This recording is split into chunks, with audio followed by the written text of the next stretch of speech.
حضرت ابو ہریرہ رض فرماتے ہیں کہ حضرت نے فرمایا کہ قیامت کے دن اللہ تعالیٰ 3 آدمیوں سے بات نہیں کرے گا اور نہ ان کی طرف دیکھے گا۔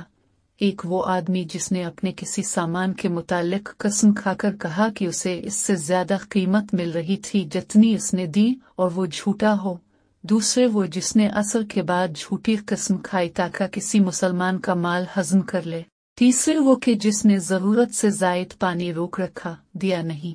تو اللہ تعالیٰ قیامت کے دن فرمائے گا کہ آج میں تجھ سے اپنا فضل روک رکھتا ہوں جس طرح تو نے ضرورت سے زائد چیز روک رکھی تھی جو تیرے ہاتھوں نے نہ بنائی۔ اللہ تعالیٰ کا قول کہ اس دن بعض چہرے تر و تازہ ہوں گے، اپنے رب کی طرف دیکھنے والے ہوں گے۔ عبداللہ بن قیس کہتے ہیں کہ حضرت نے فرمایا کہ 2 جنتیں ایسی ہوں گی کہ ان کے برتن اور وہاں کی تمام چیزیں چاندی کی ہوں گی، اور 2 جنتیں ایسی ہوں گی کہ ان کے تمام برتن اور وہاں کی تمام چیزیں سونے کی ہوں گی۔ اور لوگوں کے درمیان اور اس عمل کے درمیان کہ وہ اپنے پروردگار کو جنت عدن میں دیکھ سکیں، اللہ کے چہرے پر چادر کبریائی کے سوا کوئی چیز حائل نہ ہوگی۔